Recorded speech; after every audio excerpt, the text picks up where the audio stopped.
Shalom, selamat berjumpa kembali dalam channel YouTube saya, Genus Juniman.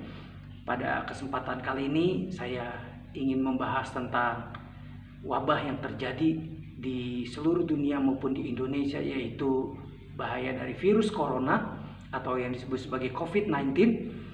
Dan kita tahu melalui virus ini banyak orang yang meninggal dan sudah banyak korban karena memang virus ini sungguh mematikan.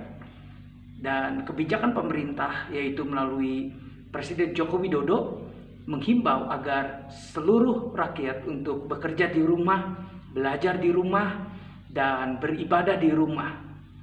Namun dalam menyikapi kebijakan dari pemerintah, gereja melakukan dua sikap. Yang pertama, mereka tetap beribadah di gereja, mereka tetap beriman kepada Tuhan, bahwa Tuhan pasti akan menyembuhkan semua yang sakit. Dan yang kedua, gereja melakukan ibadah di rumah, yaitu via online. Tapi apabila kita mensikapinya dengan bijaksana, ini tentunya bukan soal beriman atau tidak beriman, tapi ini berbicara soal kepedulian. Filipi pasal yang kedua ayat keempat dikatakan bahwa, dan janganlah tiap-tiap orang hanya memperhatikan kepentingannya sendiri, tetapi kepentingan orang lain juga.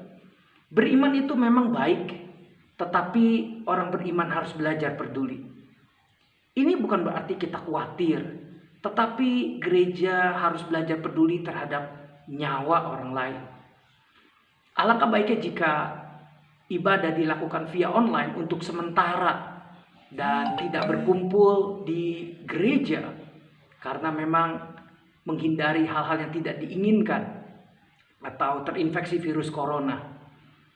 Gereja kami, New Generation Church yang ada di Bandung, mengambil sikap untuk meliburkan dulu ibadah di gereja dan melakukan ibadah via online untuk menghindari atau mengurangi interaksi.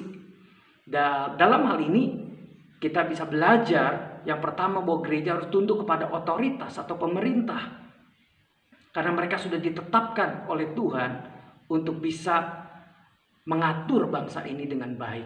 Yang kedua, kita sebagai gereja Tuhan, kita memutuskan mata rantai virus corona yang mematikan ini. Dan yang ketiga, beriman kepada Tuhan harus disertai hikmat dan kepedulian terhadap sesama, terhadap nyawa orang lain. Dan yang keempat, gereja punya tanggung jawab moral.